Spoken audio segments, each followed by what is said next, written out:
Okay, thank you very much for the introduction and thank you very much for giving me the opportunity to talk about globalization and higher education this morning. Uh, I'm told the time is about 30 minutes, so I will try to wrap it up within this time. Here are a few of the things that I would like to share with you this morning. I will very briefly discuss history of globalization and its nature. And then we will talk about globalization and higher education, that how it is intertwined. Need for global competencies is another aspect where higher education institutions come into the picture. And then how globalization can be measured in academia. Some of the challenges and opportunities will be discussed, and then I will have few recommendations, and finally we will summarize. Okay, globalization, a lot of people have defined it in various ways, but this is the one basically encompasses almost all the definitions that we have. It is a process of economic, political, academic, and societal, including cultural forces, pushing for greater international involvement. So there are a lot of aspects to globalization. I should have mentioned the trade. A lot of people talk about the trade, but that really falls into economic and political aspects as well.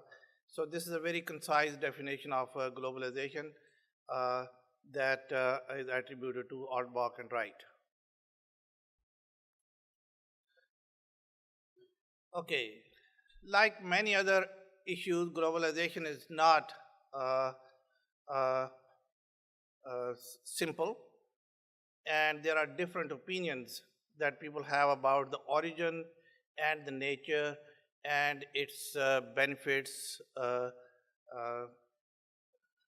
So there are many opinions. If you really read the literature on this one, you'll find that a lot of people just don't like it at all, and a lot of people just love it, and then there is a broad spectrum in between. So based on what I did in my study, I noticed that the process has really been evolving over thousands of years.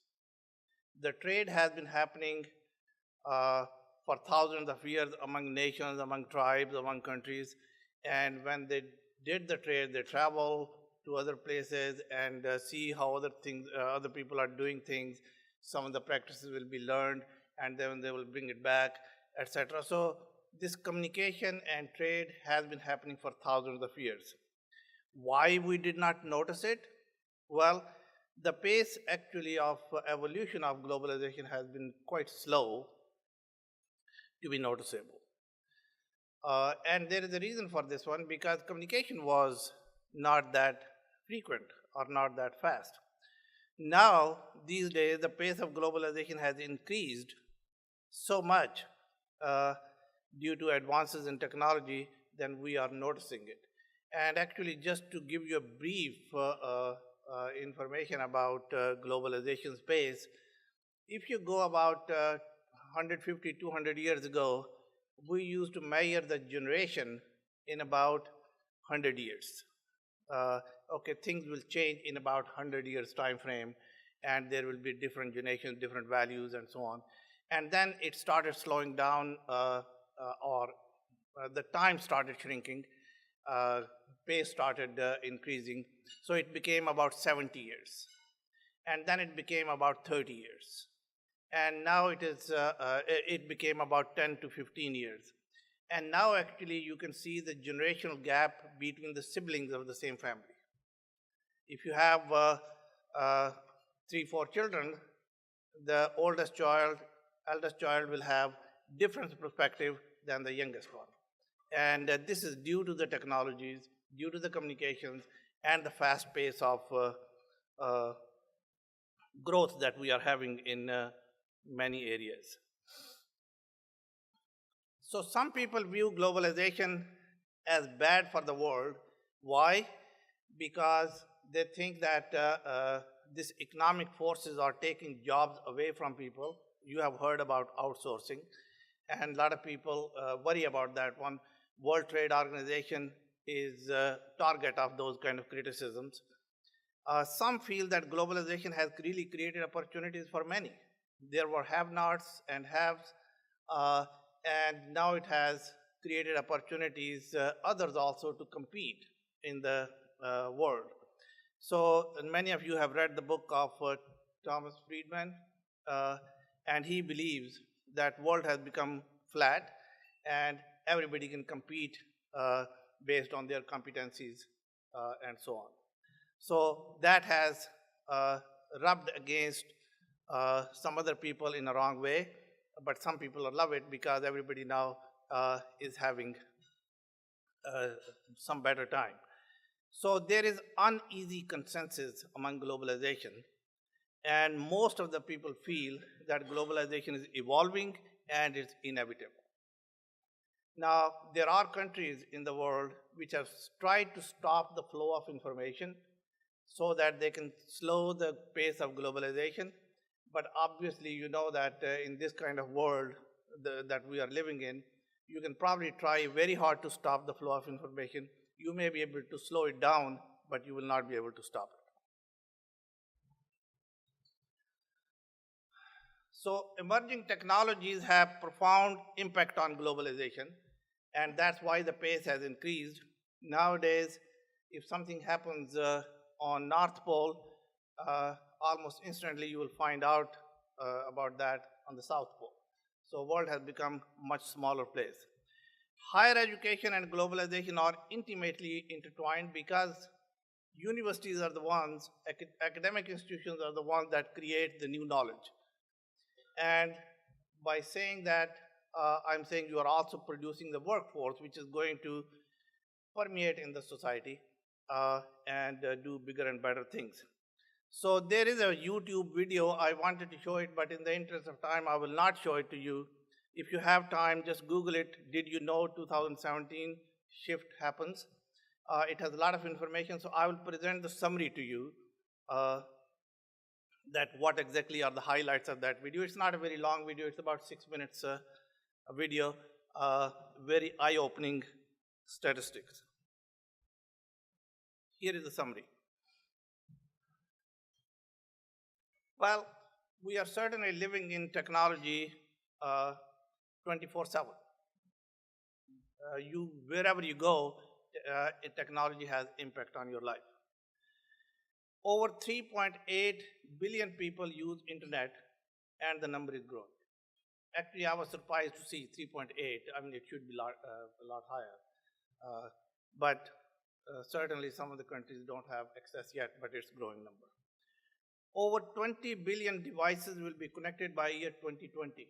Only 2 years later, you will see 20 billion devices will be connected with each other. By connected, I mean they will be able to exchange information, and they could be worldwide. And in contrast, if you see the world population is expected to be 10 billion by 2050. So the number of connected devices is going to be actually a lot higher. By 2050, they expect that number of connected devices will probably be about 50 billion. So Internet of Things and sensor networks and smart systems are the heart of this. Internet of Things means your spoon and your pen and your shoes and everything that you have will be connected with each other. Actually, just on the side note, I was talking to the formal CEO of Apple. He lives in West Palm Beach. So we were having some discussion about that where the world is going. He was the one who hired Steve Jobs actually to his job. So he was saying the next big thing is going to be the sensors. Why? Because sensors have become very small, and when any hardware becomes small, it finds a lot of applications. So next big thing is going to be infiltrating in our society or in our lives will be sensors. Over 570 new websites are created every minute. This is the kind of time we are living in. Over 3.5 billion Google searches performed every day. Over 24 hours of video content uploaded to YouTube every minute. More than 80% of the internet traffic will be video-based by 2020. We already see that effect. Over 500 million tweets sent every day. Facebook has over 2 billion active users. So you can see the kind of impact the technology is having on us and the kind of connected world that we are living in. Over 300 million photos are uploaded every day. Privacy and e-reputation have become major concerns. Over 4.2 billion data records were stolen in 2016. New generations are growing in the age of big data analytics. So these Internet of Things, sensor networks, which are collecting data, it will be used in decision making. And yesterday we heard about artificial intelligence in the talk yesterday morning. And you can see that how that smart systems are going to come into our life. Continuing on the summary of that YouTube video, over 16 zettabytes, that's 21 zeros after 16, was generated in 2016. That's why the stocks of VMware and those kind of companies is going high. More than 90% of total data was created in the last couple of years. So we are living in an exponential times. 90% of the data just in the last 2 years, I mean the total data from the time that we started collecting. Technical information is doubling every 2 years. Imagine the impact on educational institutions. If knowledge is doubling every 2 years, by the time a person graduates with a 4-year degree, how much of that knowledge is going to be obsolete? So 4 generations are working side by side. Imagine impact of student-teacher relationship. So I am very serious about when I say that academic institutions are really at the heart of it, and they need to work on the students to educate them accordingly. And actually, next slide will show you what I mean. Higher education institutions have huge responsibility in this process. We need to prepare our students for jobs that do not exist yet, to use technologies that have not been invented or developed yet, to solve problems that we do not know yet. I mean, the time has passed when we used to bring the problem and say, these are the problems you are going to face when you graduate and go to the workforce, so this is the way to do it. Well, that time has passed. You really have to change the mindset of students, because you are not going to tell them the problems that are going to come up, because we don't know yet. We cannot teach them the technologies that they are going to use, because the technologies are not there yet. So they have to develop a mind of critical thinking and inventive approach and be imaginative or problem solvers, that how we are going to deal with this situation. Those critical skills have to be taught to students. Artificial intelligence is expected to outperform humans in the next 10 years. That's an anticipation. Let's see what happens at that time. So please do watch that YouTube video. It has a lot more information than I have summarized.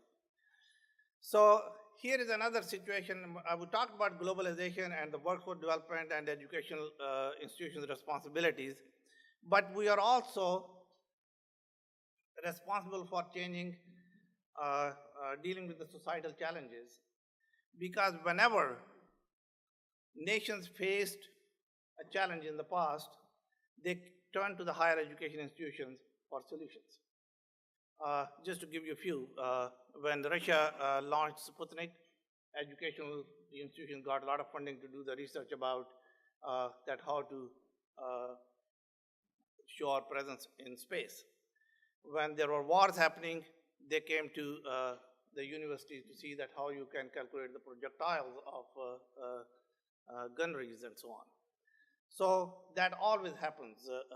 Whenever there is a challenge in the society, institutions, higher education institutions come into the picture, try to solve the problem, develop the solutions, and then solutions are implemented in the society, and then society becomes better. Then there are more challenges, more different type of problems come up. Then we turn to the universities. So this cycle of progress continues. On a positive note, remember this this agriculture and A&M universities, agriculture and mechanical universities. Actually, those universities were created to solve the agriculture problems because population was increasing and there was not enough produce to feed them. So that's how the mechanization happened. At that time, there were about 85 or higher number of percentage of people working in the farms, and now there are about 2 to 3%. So you see how much impact the educational institutions have in the society. Okay.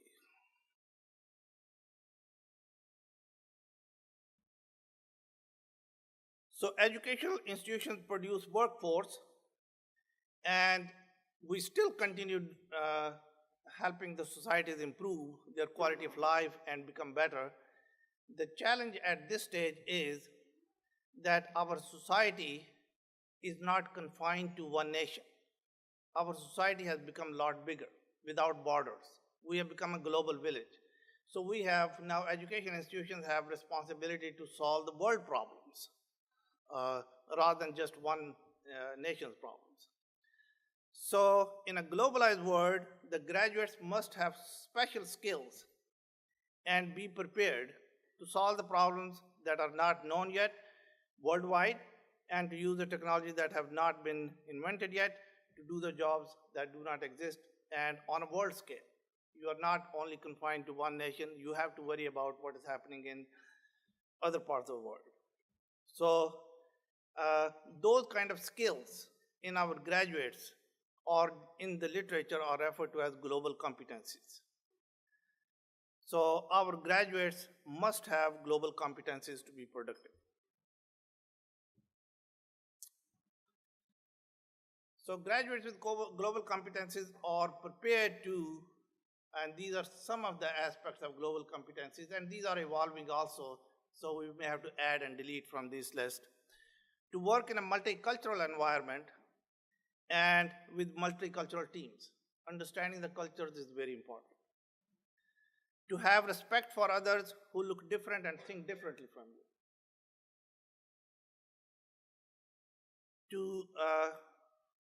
To be comfortable traveling to different parts of the world, and to have leadership skills and to communicate ideas and instructions very clearly, and to have and keep an open mind.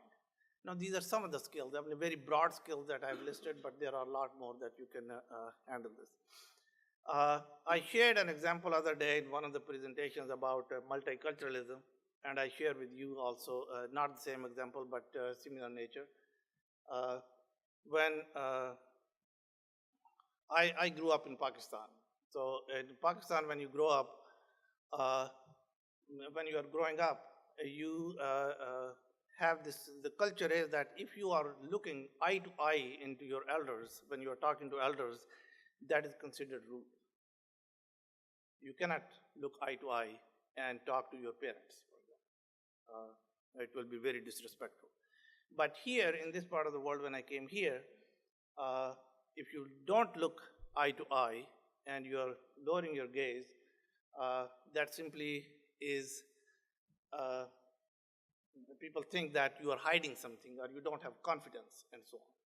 So, well, last time I shared with my group that I have learned, I have compromised that now with one eye I look eye to eye and with one eye I lower my gaze.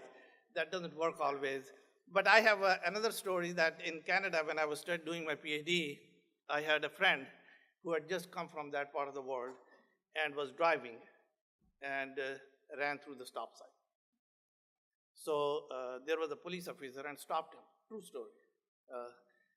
And he stopped, and now this person is not looking eye to eye to the police officer. And of course, he's asking, why did you do that, and what is this, and etc. So this person is very shy, lowering his gaze, not talking to him. So police officer became suspicious that, well, I don't know what this person is up to. So finally my friend actually mustered enough courage to look up and says, officer, I'm sorry, and so on. And police officer was still angry, and he says, didn't you see the stop sign? You would have killed someone, and well, luckily nothing happened. So this, my friend to police officer says, in all his honesty, he says police officer to him that, well, I did see the stop sign, but I did not see you. So a little bit of connectedness happens over there, so police officer let him go. But so sometimes cultures do play those kind of things. Okay. Okay, so I'll be quick. Higher education institutions must have sufficiently diverse population to inculcate these multicultural values. Different continents, different countries, different culture, different languages, different social economic status. If that comes into a group, you really develop respect for others. Include some study abroad programs as part of the degree requirements, adequate faculty student exchange programs with institutions in the world, and sufficient courses with content to create awareness about global issues. So we all have this intellectual foundation courses in our curriculum. I think those should be adjusted to talk about what's happening in the rest of the world.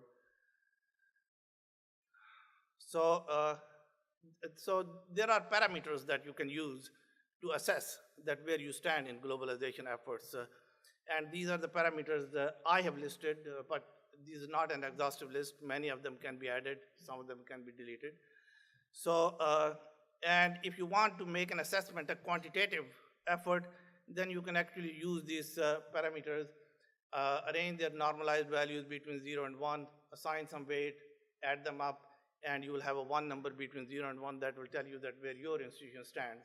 And you can use this to chart out the trends, you can use it to compare with other institutions, and so on. Okay, there are some quantitative assessment also that you can do. For example, how often the globalization is talked about in strategic plans of the university, mission statements, leadership speeches, how invested they are in, and you can analyze those documents, but you cannot put a number on that one because that will be very subjective. So this the index that you prepare by calculating those parameters and adding them up, you can use it for future projections and comparison with other institutions and so on. So the opportunities that we have, and that's what I want to emphasize, the academic institutions have these opportunities to be a change for greater good. And if you are really understand the globalization picture and do your part, you can have an impact. So in order to make an impact in the world, people should have access to education, and the globalization force can push in that direction. You can promote social justice and human rights. You can promote sanctity and dignity of human life, promote peace, promote sharing of knowledge, address poverty, and contribute to creating a better world for each one of us. So, I mean, these are, of course, big objectives, but small steps can certainly lead to this. There will be challenges because if you want to make a change is always very difficult. So to embrace and implement the needed changes will not be easy, but you have to educate people, and if you have 70% of the people with you, you should be able to make the change successfully. To have faculty and administration agree on curricular changes, to secure sources for study abroad and exchange programs, to train the faculty, to remove barriers, and many more challenges will be there. But these are easily overcome. So here are some of the recommendations. This is my last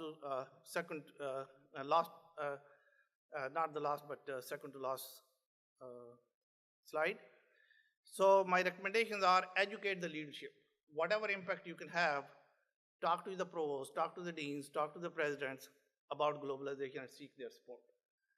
Add globalization and international in the process of resource allocation. Create a welcoming environment for diversity and celebrate it. There are a lot of benefits into that. Make global competencies an institutional priority. Make globalization as part of the institutional culture. Make global competencies as part of academics. Provide robust budget and institutional support. Increase population of international students. Implement continuous improvement process. And make globalization a part of institutional narratives. So finally, I summarize that we talked a little bit about, it's a vast subject. Globalization is a vast subject. Lot has been written on this one. So we briefly mentioned about history and its nature. We talked about globalization and higher education. Global competencies is the heart of the message that I want to give. Assessment, that how you can assess it. And we talked about some of the opportunities and challenges. And then we made some recommendations. So with that, I thank you very much.